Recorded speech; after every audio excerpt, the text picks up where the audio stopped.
Bienvenidos nuevamente a un repaso más de la lección de escuela sabática, la lección número 7 que pertenece al segundo trimestre del año 2024. Es la que estaremos estudiando en esta ocasión y lleva como título Motivados por la Esperanza. El texto para esta semana lo encontramos en el libro de Isaías, el capítulo 25, versículo 9, donde leemos de la siguiente manera: En ese día se dirá, este es nuestro Dios. Lo hemos esperado y Él nos salvará. Este es el Señor a quien hemos esperado. Nos gozaremos y nos alegraremos en su salvación.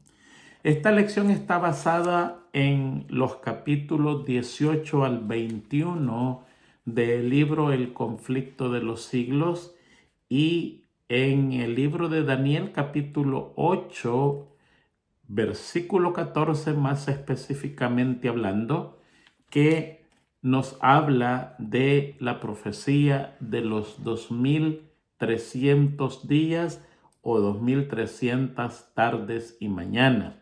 Hay que recordar que la primera parte de esta profecía la encontramos en Daniel 9 y se llama las 70 semanas. Es decir, las 70 semanas es la primera etapa de los 2300 días de Daniel 8. Así que vamos a tratar de simplificar esta lección porque es un poquito complicadita por su extensión, por su contenido y por toda la información que encontramos para esta semana. ¿Qué es lo que está pasando? La reforma había comenzado en los años 1500, pero allí pasó algo muy interesante. Las iglesias que nacieron como resultado de la reforma se quedaron estancadas con los descubrimientos teológicos que lograron sus fundadores. Los luteranos no avanzaron en el estudio de la Biblia, sino que se quedaron nada más con lo que Martín Lutero descubrió en la Biblia. Los anglicanos tampoco avanzaron, los metodistas tampoco avanzaron, y así todas las religiones se quedaron estancadas en los pensamientos de sus fundadores. El principio de esta lección lo encontramos 300 años más tarde, donde salta a la escena un nuevo protagonista en los Estados Unidos que se llama Guillermo Miller o William Miller, que dicho sea de paso, es un adventista, no es un adventista, es un baptista. El hermano Miller comienza a estudiar la Biblia bien detenidamente y tenía como costumbre no pasar de un texto hasta comprenderlo completamente, y su gran problema fue cuando llegó a las profecías de Daniel 8 y 9. Porque en Daniel 8 encontró que ahí hay una profecía que se llama la profecía de los 2300 días. Y él leyó allí que dice en Daniel 8:14, vamos a leer el 13 para entenderlo mejor. Entonces oía un santo que hablaba y otro santo le preguntó al que hablaba: ¿hasta cuándo durará la visión del continuo sacrificio y la prevaricación asoladora? Y él dijo: hasta 2300 tardes y mañanas, luego el santuario será purificado.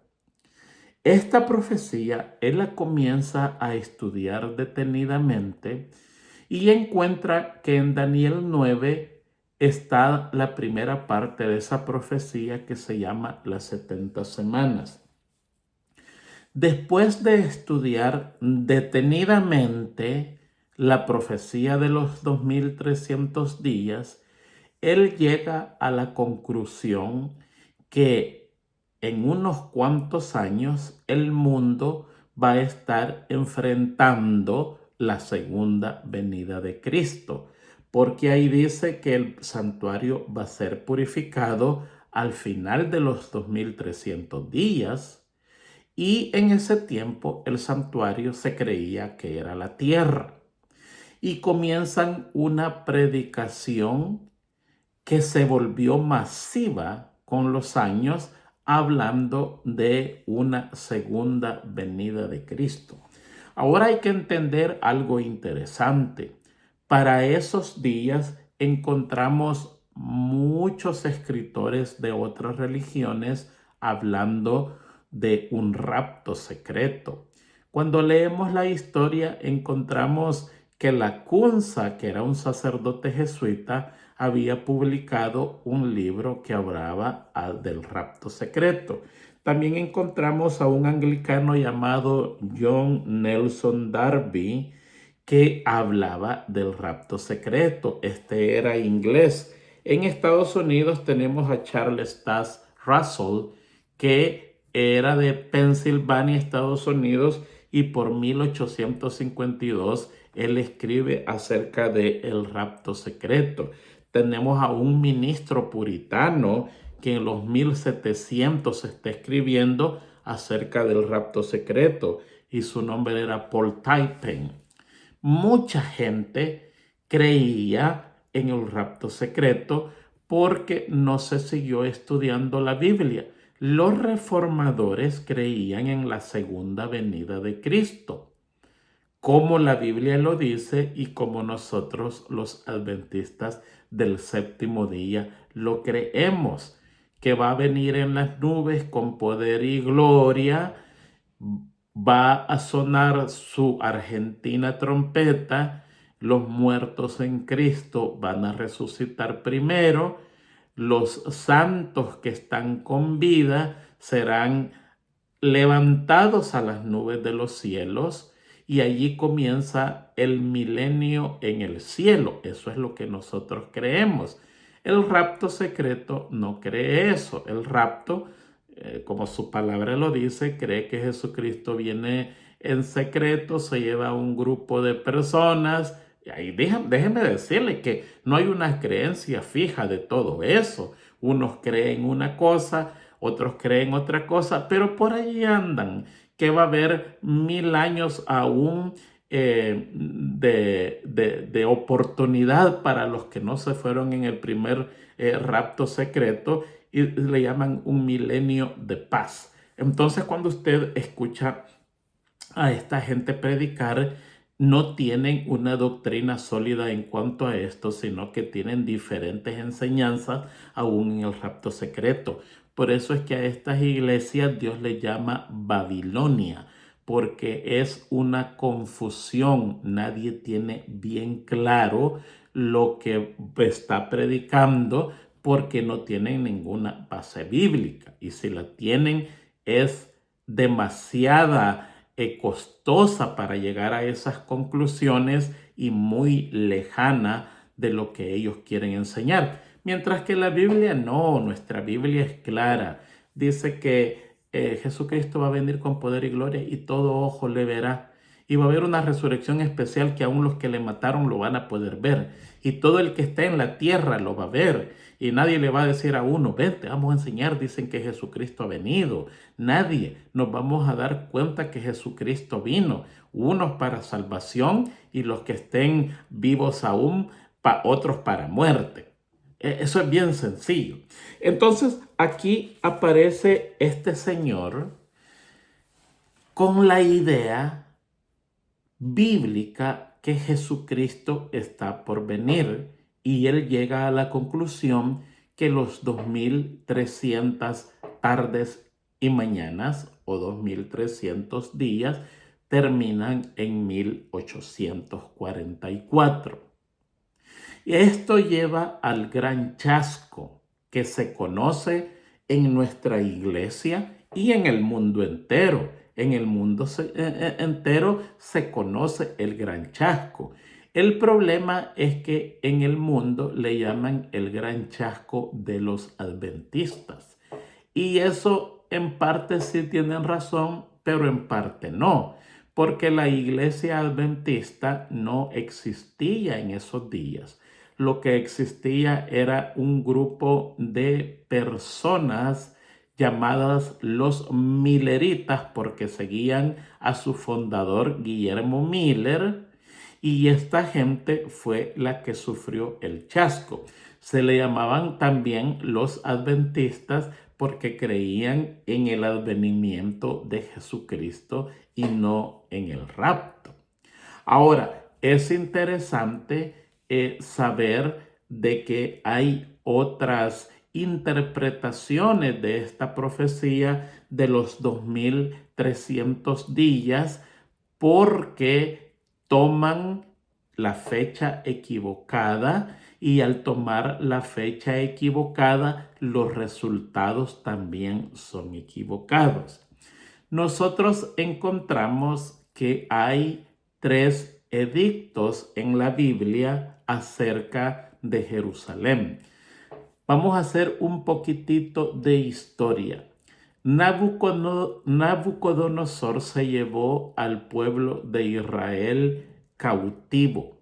Según Jeremías, iban a estar 70 años presos. Y así fue.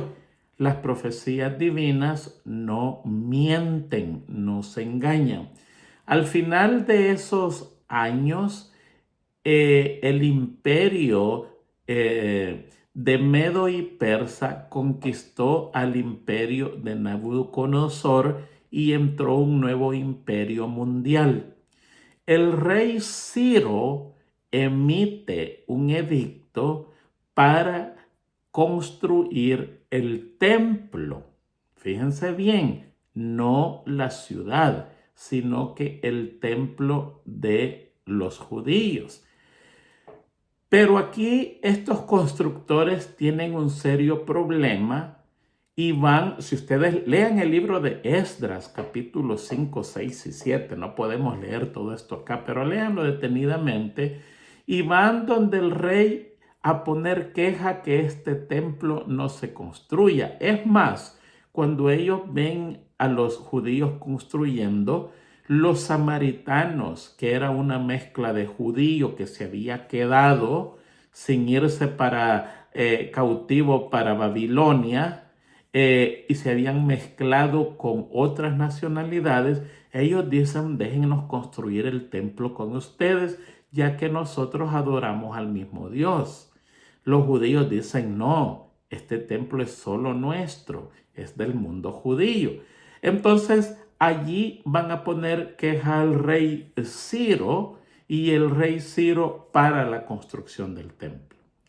Después comienza la etapa de Darío. Eso usted lo encuentra en el libro de Esdras capítulo 7, donde él reinicia lo que Ciro había parado, que es la construcción del templo.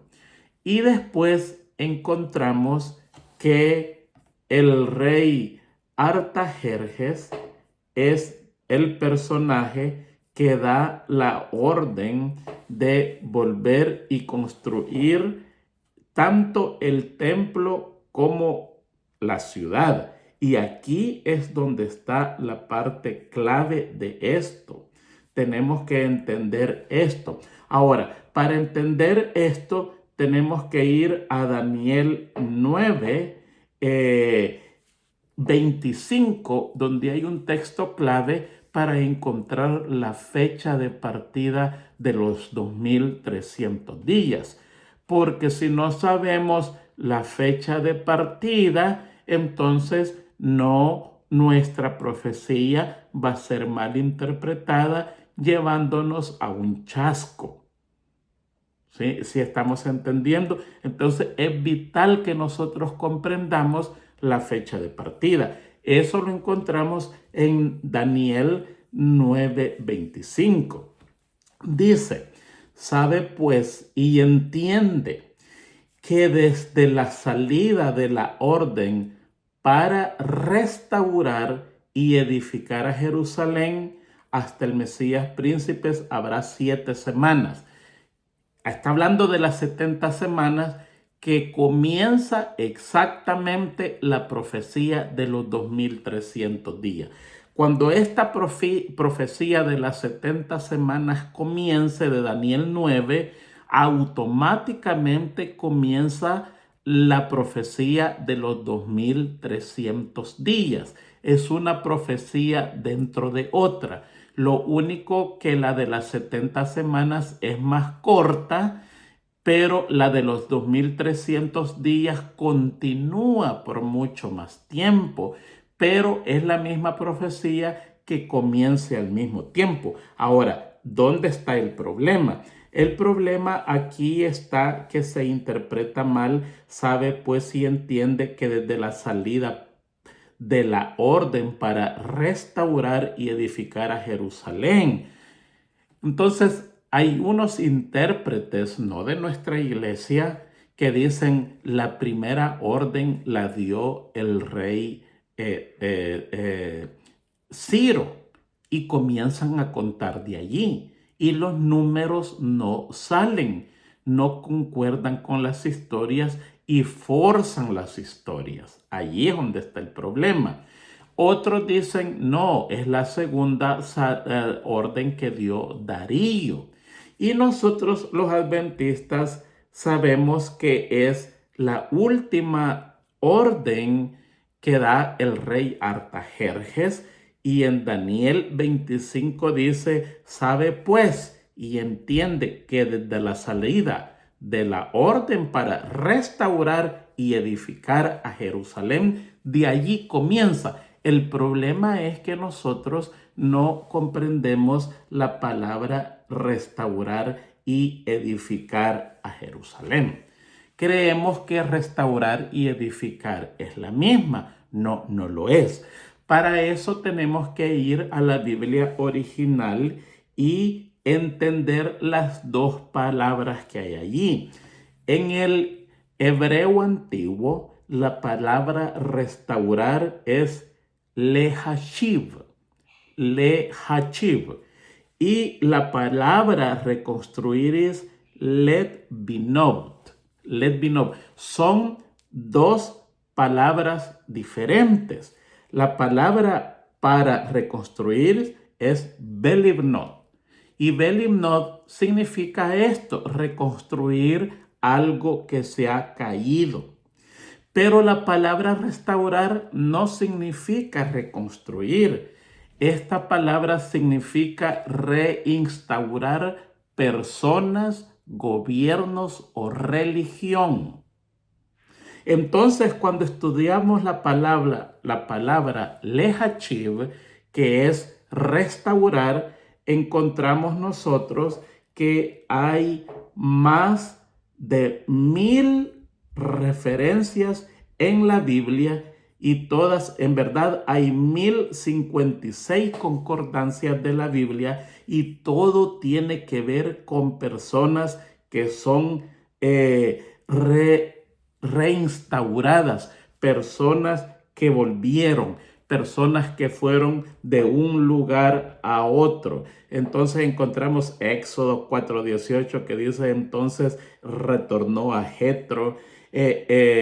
Éxodo 4:18, déjame ir, voy a regresar con mis hermanos, voy a ir a Egipto, fueron traídos de regreso al faraón. Éxodo 10:8 tiene que ver con personas que volvieron a un lugar donde solían estar antes.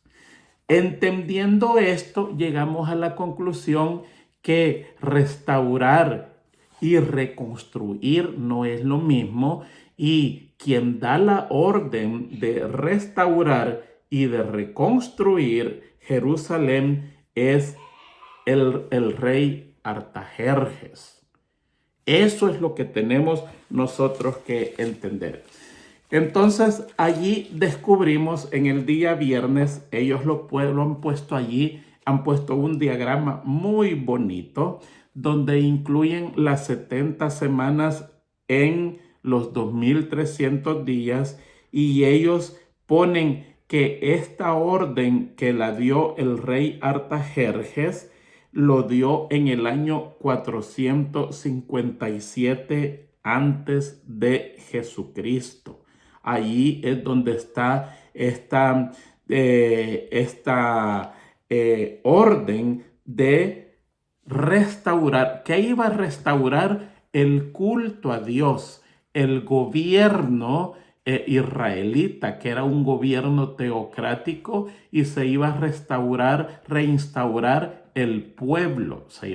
La palabra es reinstaurar, es el pueblo, de acuerdo a Daniel. Entonces tenemos que tener eso en mente, y no confundir eso. Y una vez teniendo la fecha correcta, que es el 457 a.C., contamos de allí el tiempo que está para los judíos, para que venga Jesucristo, para que nazca Jesucristo, para que muera Jesucristo, y para el primer mártir que muere. Eso es para tiempo dedicado para los judíos. Pero si contamos todo el tiempo, entonces viene a dar en 1844. Muy bien. Espero que hayamos entendido eso, ¿no es cierto? ¿No? Palabra clave aquí es el libro de Daniel. De Daniel 9:25. Entiende pues que la salida para restaurar y edificar. Esas dos palabras no son lo mismo. Restaurar o reinstaurar, como dicen otras versiones, se refiere a gentes, a servicios religiosos, a gobiernos. Eso es restaurar. Edificar se refiere a inmuebles, edificios. Entonces encontramos que Ciro dio la orden de reconstruir el templo, que fue parada. Darío dio la orden que se continuara lo que Ciro dio. Pero ahora Artajerjes, aquí en el año 457 antes de Jesucristo, él dice hay que restaurar, ¿verdad? Y reconstruir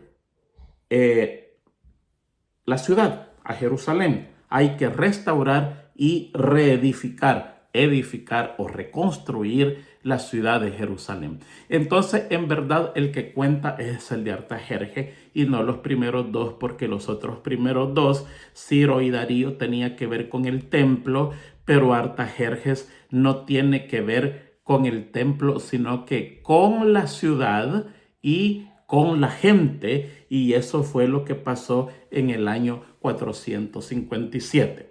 Entonces el hermano Guillermo Miller llega a la conclusión, después de estudiar esto detenidamente, y se da cuenta que a unos cuantos años delante de él, unos 25 años aproximadamente, el mundo entero está enfrentando la segunda venida de Cristo, salvación para algunos y destrucción para otros. Comienza él a pensar cómo va a ser eso y no quiere hacerlo, no es fácil. Comenzar una nueva idea trae mucha controversia, trae mucha oposición. Entonces, poco a poco, mientras el tiempo va pasando, en sí es tímido para hablar en público, mientras el tiempo va pasando, él va cogiendo fuerzas hasta que él termina predicando la segunda venida de Cristo, que iba a pasar el 22 de octubre de 1844. Fíjense que primero hay un chasco porque ellos lo ponen para la primavera de 1844 y no pasó. Pero eso no molestó tanto porque ellos fueron a estudiar de nuevo y se dieron cuenta que la orden para restaurar Jerusalén fue dada en el otoño. Entonces ellos llegan a la conclusión que es el otoño, estudian el calendario rabínico, qué día caía el día de la expiación, que era la última fiesta que hacían los judíos en el año. Los judíos tienen una estación o tienen unas estaciones y parecidas a las que hay en Estados Unidos. Tienen el verano, la primavera, el otoño y el invierno, casi en la misma manera que se experimenta en los Estados Unidos. Y la última fiesta que ellos celebraban era el día de la expiación, es donde el sacerdote se terminaba todo lo que era el año, el pueblo quedaba purificado y allí era lo último del año judío. Entonces, en el año 1844, recordando que la orden de edificación y de restauración de Jerusalén la dieron en otoño del año 457, ellos dicen, tiene que ser en otoño de 1844, no en la primavera. Van a estudiar el calendario judío y descubren que el día de la expiación en 1844 caía un 22 de octubre. Y por eso es que sale la fecha 22 de octubre, porque de acuerdo al calendario judío, ese era el día de la expiación que correspondía a ese año. Y bíblicamente ese era el día de la expiación que hablaba Daniel 8, donde el santuario va a ser purificado. Eso era el día de la expiación en el mundo judío. El santuario era purificado de todos los pecados que el pueblo había cometido y se habían depositado durante un año simbólicamente adentro de ese santuario. Y Daniel 8 está diciendo el santuario va a ser purificado. Entonces, calzaba perfectamente lo que la Biblia decía con lo que los judíos practicaban, con lo que la profecía decía, con el decreto de Artajerjes del otoño y el 22 de octubre, que es exactamente el centro o el principio del otoño en el hemisferio norte. Calzaba perfectamente. El día de la expiación es el 22 de octubre, no me recuerdo mal, fue un día martes que cayó 22 de octubre de 1844. Déjeme buscarlo para estar seguro, para ver, pero yo creo que fue un día martes. No la tengo acá, pero yo creo que fue un día martes. El otro día lo estaba leyendo. ¿Qué día fue realmente ese? Y creo que fue un día martes. Si usted busca en estos días qué fecha nos cae el 22 de octubre, usted se va a dar cuenta qué día sería el día de la expiación. Entonces ellos llegan a esa conclusión buscando el día 22 de octubre, el día de la expiación del calendario judío, y cae que era el 22 de octubre de 1844 y comienzan a predicar la venida de Jesucristo. Esto por supuesto que no era así, no era así, no se estaba hablando de la venida de Jesucristo. Pasaron ciertos textos que tenían que haber estudiado, pasaron las plagas postreras por alto, pasaron muchos textos que tenían que haber puesto antes para darse cuenta que el mundo no estaba preparado para la venida de Jesucristo en esos días. Entonces, ¿qué es lo que está pasando? Aquí esto conlleva al gran chasco, el chasco de los adventistas, sí, los adventistas de ese tiempo, pero no los adventistas del séptimo día de nuestro tiempo, porque ellos mismos o la gente le llamaba los adventistas porque creían en el advenimiento de Jesucristo. Comienzan a predicar. Aquí hay mucha gente que se une, unos por miedo a lo que va a pasar, los que se unen por miedo. Fíjense que el miedo nunca es correcto en ninguna relación humana. En un gobierno donde se le tiene miedo al dirigente, termina en rebelión. En una familia donde se le tiene miedo al papá, a la mamá, a algún hermano, a algún tío, a un abuelo, a una abuela, termina en rebelión. En un trabajo donde se le tiene miedo al jefe, un día el trabajador se cansa y termina en rebelión. En ningún aspecto de la vida humana el miedo tendría que estar involucrado para la obediencia, porque el miedo conlleva a la rebelión. Y hay muchas personas que se unieron a este movimiento por miedo. Después que pasó el chasco y se dieron cuenta que no era así, esa fue la gente más burladora y la más rebelde, diciendo que ellos nunca habían creído eso. Claro, se unieron a la iglesia por miedo. Entonces pasa el chasco. Penosamente, Jesucristo no viene para esa fecha y queda un pueblo grandemente chasqueado.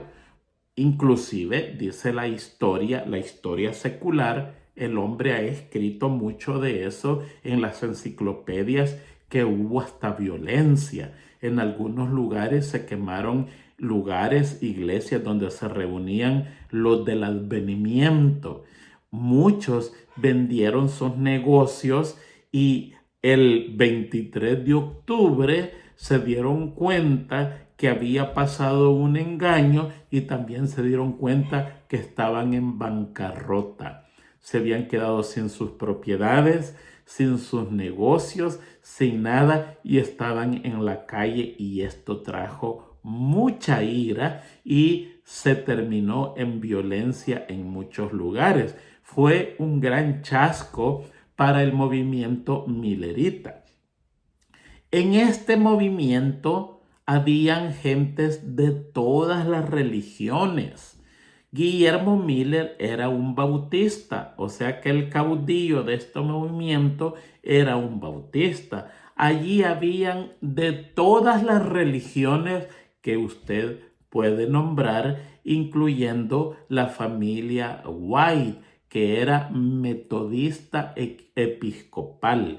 Era un tipo de religión con las ideas metodistas inglesas, pero con el comportamiento evangélico de esa gente que cree en lenguas y tiene todas las manifestaciones así. Se le llamaba metodistas episcopales.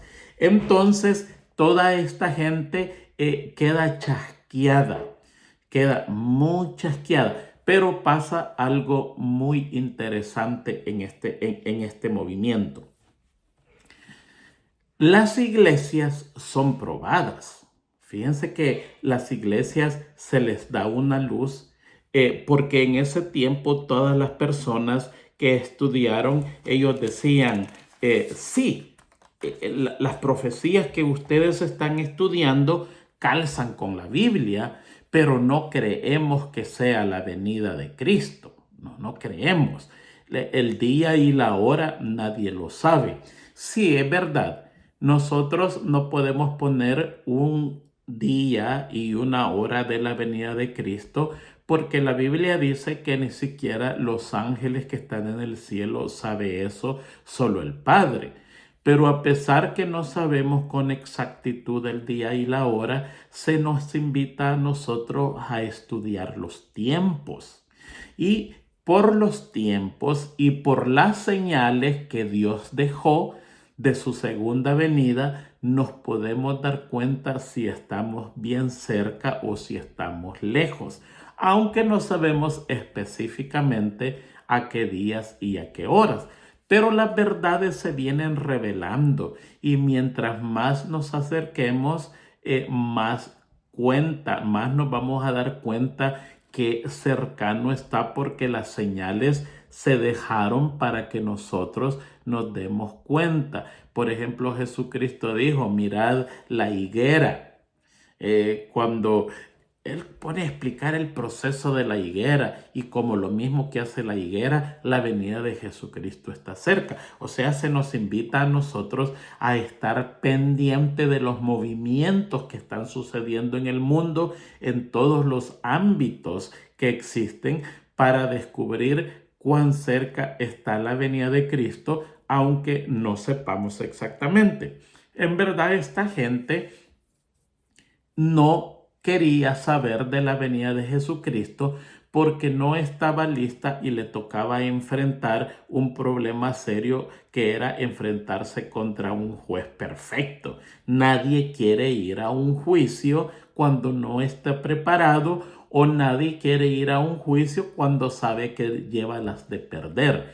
Entonces esta gente sí aceptó que algo estaba pasando, pero no quería aceptar que era la venida de Cristo. Al nomás aceptar eso, ellos están conscientes que la Biblia tiene algo que decir, y cuando descubren la verdad, que lo vamos a estudiar la otra semana, que no era la venida de Cristo, sino que era el juicio intercesor, el juicio investigador, que comienza en el santuario celestial en 1844, entonces ellos dicen, no, no puede ser, esa es una locura. Cuando todas las iglesias en nuestros tiempos modernos contemplan la iglesia adventista del séptimo día y la doctrina del juicio investigador que comenzó el 22 de octubre de 1844, ellos dicen es una descabelladura lo que la iglesia adventista cree. Así es como nos consideran en los ámbitos religiosos. ¿Por qué nos consideran así? Porque cuando a ellos se les dio la luz, la rechazaron. Y ese fue exactamente el problema que pasó en esos días. Se calcula que casi 50,000 personas se quedaron sin religión. Esta gente, a Guillermo Miller no tenía religión. Guillermo Miller iba a todas las iglesias que lo invitaban. No importa la religión, él dijo, yo nunca tuve mi intención formar una religión, mi intención fue predicar que Jesucristo venía. Entonces él iba a todas las religiones que era invitado y él predicaba. Muchos de ellos allí aceptaron la venida de Jesucristo. Cuando pasó el gran chasco, a pesar que había pasado un chasco, allí se hace una pequeña prueba quién era de verdad que esperaba al Señor y quién no, quién lo hizo por miedo. El que lo hizo por miedo, pues por supuesto resultó en rebelión, pero el que lo hizo de verdad se quedó pensando que era necesario seguir al Señor porque Jesucristo iba a venir. Pero en las iglesias no encontraron cabida porque los ministros de esas iglesias rechazaron el juicio investigador que se daba inicio en esa fecha. Fíjense que ellos habían aceptado que algo pasaba en esa fecha y ellos mismos decían, no, no puede ser la venida de Cristo. Pero cuando se les dice realmente que estaban correctos, que no era la venida de Cristo, sino que era el juicio investigador que empezaba, lo rechazaron. Y por eso es que ahora, como denominaciones, según el espíritu de profecía, creen que es una descabelladura lo que nosotros tenemos como la doctrina del juicio investigador. Entonces, ¿qué pasa? Allí nace la iglesia adventista, no del séptimo día, sino que la iglesia adventista.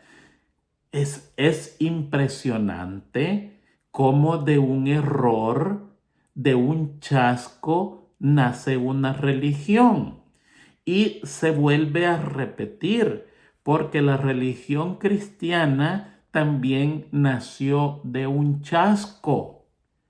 Así fue como se fundó el cristianismo.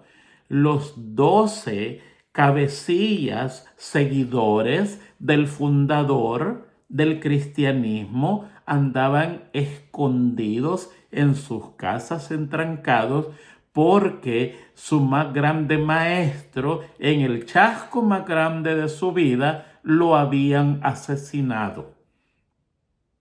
¡Qué tremendo chasco! No se daban cuenta que ese era el principio del nacimiento de la religión correcta y perfecta que Dios tenía doctrinalmente para este mundo. Chasco terrible para los discípulos. Estaban abrumados por el miedo y por el sufrimiento emocional de la muerte de Jesucristo. Comienza la iglesia cristiana con un chasco. La iglesia adventista del séptimo día también comienza con un chasco. Lástima que no podemos estudiar eso, que en Daniel lo encontramos, en la Biblia lo encontramos, en Apocalipsis, perdón, donde aparecen esos truenos que Juan va a escribir y Dios le dice no lo escribas porque esto era necesario pasar. Cuando se funda una iglesia, se funda con poquitos miembros y cuesta que crezca una iglesia. Yo he visto experiencias donde pastores de otras denominaciones, e incluyendo la nuestra, se va para una ciudad determinada, una familia, dos familias, y toma años que esa iglesia crezca. Hay personas trabajando, ya hay una logística detrás de eso, ya está todo montado, ya está en operación una religión y a pesar de eso cuesta. Pero aquí en este chasco, una iglesia naciente con cerca de 50,000 personas, eso no es otra cosa que la mano de Dios guiando a su pueblo.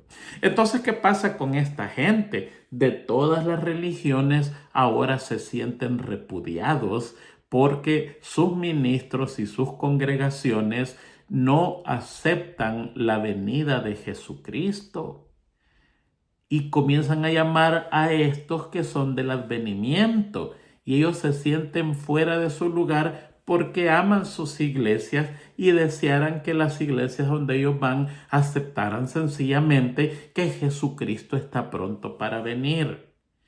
Y como sus religiones, sus denominaciones y sus pastores no los aceptan, ellos quedan fuera de lugar y son automáticamente empujados fuera de sus congregaciones. Eso fue lo que pasó con la familia del hermano White, padre de Elena de White, que eran metodistas.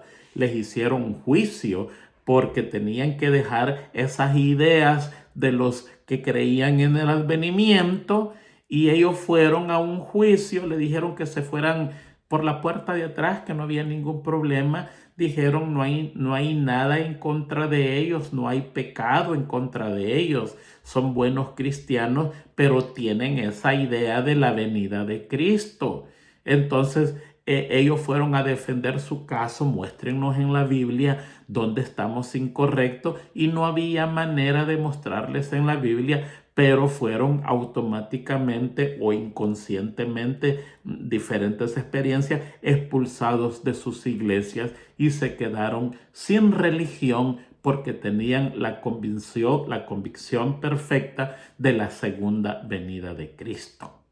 Esta iglesia, 50,000 casi, comienza a reunirse en grupitos y allá aparece la iglesia adventista que muchos años más tarde, en 1867, si no me equivoco, se descubre la verdad del sábado y se le cambia el nombre de Iglesia Adventista del Séptimo Día, que de acuerdo al espíritu de profecía fue guiado por Dios, porque el nombre de la iglesia del Adventista del Séptimo Día es una censura abierta y constante para las demás denominaciones.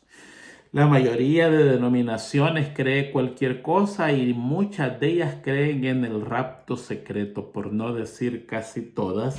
Y nuestra iglesia dice no, Dios va a venir en poder y gloria. Jesucristo va a venir en poder y en gloria y todo ojo le espera. Le verá y nosotros le estamos esperando. Somos la iglesia que cree en el advenimiento y para rematar las cosas creemos en la ley de Dios en el séptimo día como el día que Él dejó para que el hombre le adorara. Entonces, constantemente el nombre de Iglesia Adventista del Séptimo Día es una piedra en el zapato que molesta y molesta e hinca y cada día molesta más y mientras los días pasan es necesario sacarla del zapato.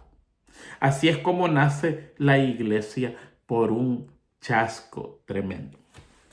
Muy bien, creo que hemos cubierto la lección. Wow, hemos avanzado ahora. Espero que se haya entendido. Muy bien, vamos a terminar con el día jueves. Y el día jueves dice la cronología profética más larga. Dura muchos años y cubre muchas etapas, pero llega hasta el año 1844, donde comienza el juicio investigador. El juicio investigador, que no era la venida de Cristo, es el juicio que se está celebrando a aquellos que una vez profesaron el nombre de Dios. Aquellos que alguna vez en la vida se llamaron hijos de Dios, y este juicio no va en orden alfabético, sino que va en orden cronológico de las fechas que nacieron. Entonces, déjenme avanzarles un poquitito para la otra semana, que eso es lo que se estará estudiando. ¿Cómo es el juicio investigador? A veces tenemos un concepto equivocado del juicio investigador.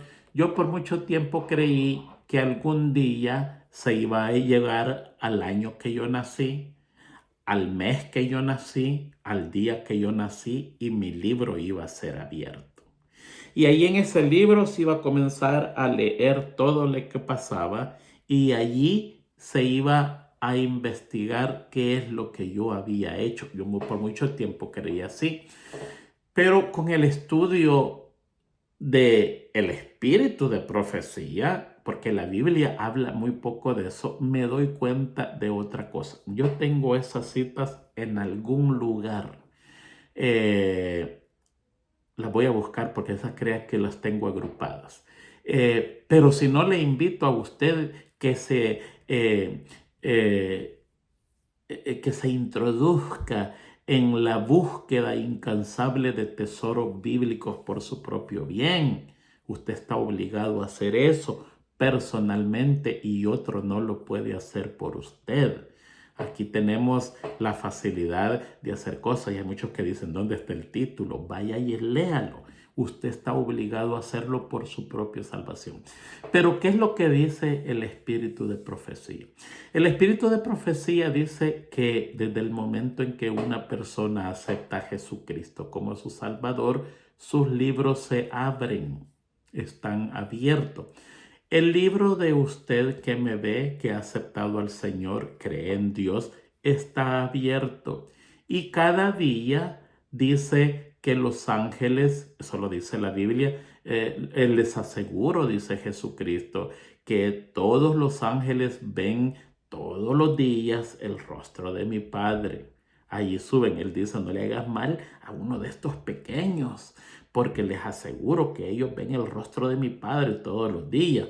Al ver el rostro del Padre, ellos están dando un informe de lo que nosotros hacemos, no porque el Padre no lo sabe, Él sabe todo, Él es un Dios omnisapiente, sabe todo, pero esa es la manera en que Él lo ha formado. Hay un libro donde se registra todo lo que hemos hecho, toditito lo que hemos hecho, bueno, malo, y por qué lo hemos hecho, cuáles son los motivos.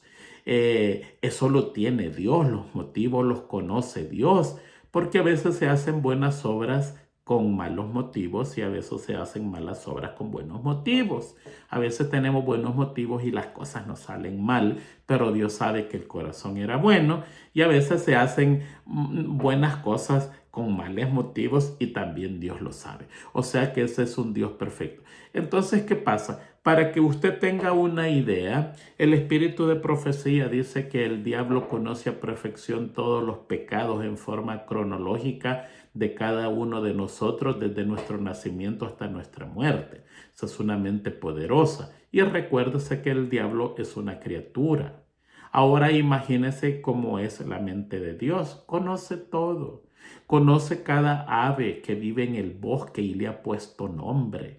Cada animalito, cada insecto que usted ve y que no ve, que están debajo de las piedras, debajo de la tierra, Él los conoce y los conoce por nombre. Es una sabiduría exquisita que nuestra mente ni siquiera logra comprender el poder y la profundidad de esa mente. Por supuesto, Él es Dios, nosotros somos criaturas. Por lo tanto, Él sabe lo que hay en esos libros y no solo conoce la acción, sino que conoce el motivo.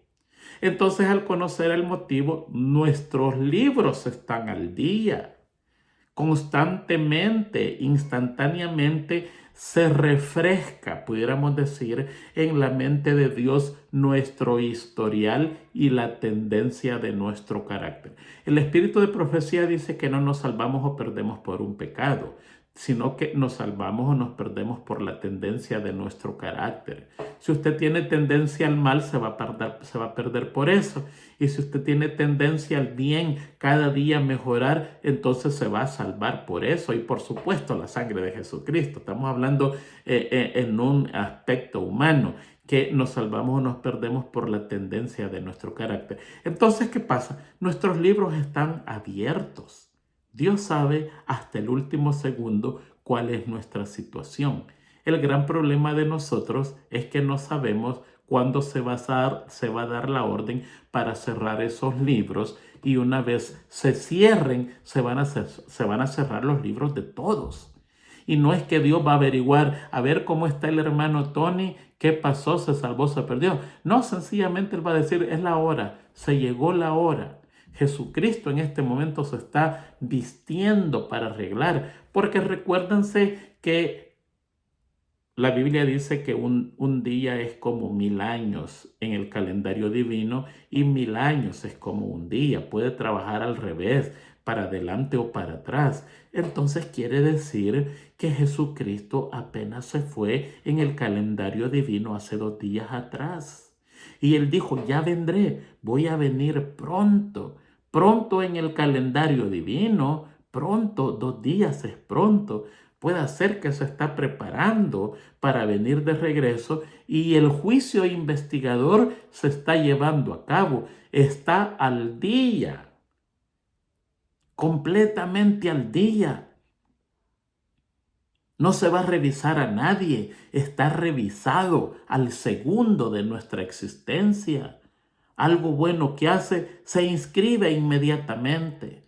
Algo malo que hace, se escribe inmediatamente. Se registra, podemos decir mejor, y el cielo lo sabe. Entonces, imagínese usted que a las 7 de la noche, no importa la hora que esté, usted lo va a ver a diferente hora, se termina la gracia y se cierran los libros. No hay nada que investigar, todo está investigado. Por eso se le llama el juicio investigador, porque está todo el día y solo se cierran los libros y el Señor dice, consumado es.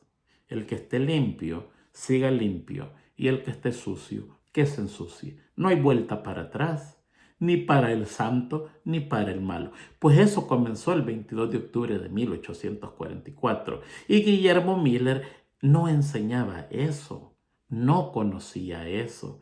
Él interpretó que el 22 de octubre de 1844 el santuario iba a ser purificado.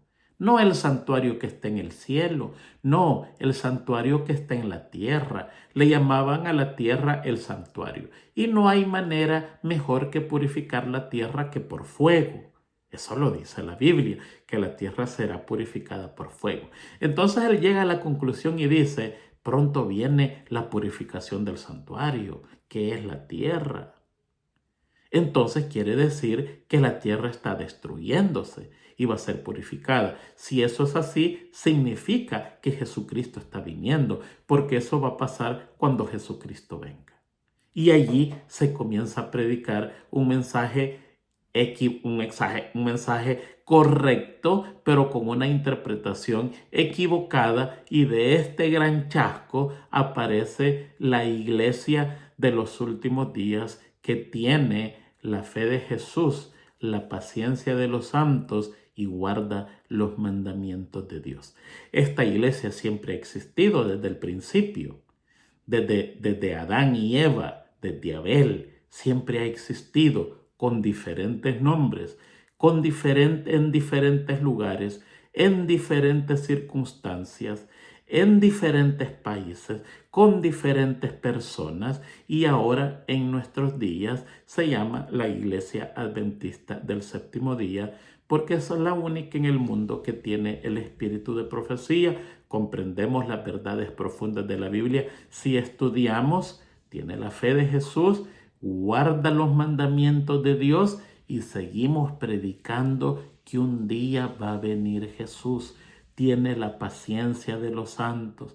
Miles y miles mueren, van a la tumba con aquella fe de que en sus días iba a venir Jesucristo. Por eso dice el libro: bienaventurados los que de aquí en adelante mueren en el Señor. ¿Cuándo es eso? De allí, de 1844, allí justito. Y por eso es que a Elena White se le dice: tú estarás con los 144,000, porque este grupo, muchos, vamos a ir a la tumba soñando con ser de los 144,000. Pero 144,000 son los que van a estar con vida cuando Jesucristo venga. Pero muchos de ellos van a ser instruidos por nosotros. Entonces se nos da ese privilegio de estar con ellos, y por eso dice la Biblia: bienaventurados los que de aquí en adelante mueren en el Señor. Muy interesante. Hermanos, se nos acabó la lección. Terminamos a tiempo, dimos un poquito extra, así que muchas gracias por estar con nosotros. Le invitamos para la otra semana que sigamos estudiando. Están muy interesantes. La otra semana vamos a estar estudiando el santuario celestial, qué es lo que está pasando, pero ya les dimos un adelanto. Feliz semana a todos y que Dios les bendiga. Nos vemos la otra semana, Dios mediante.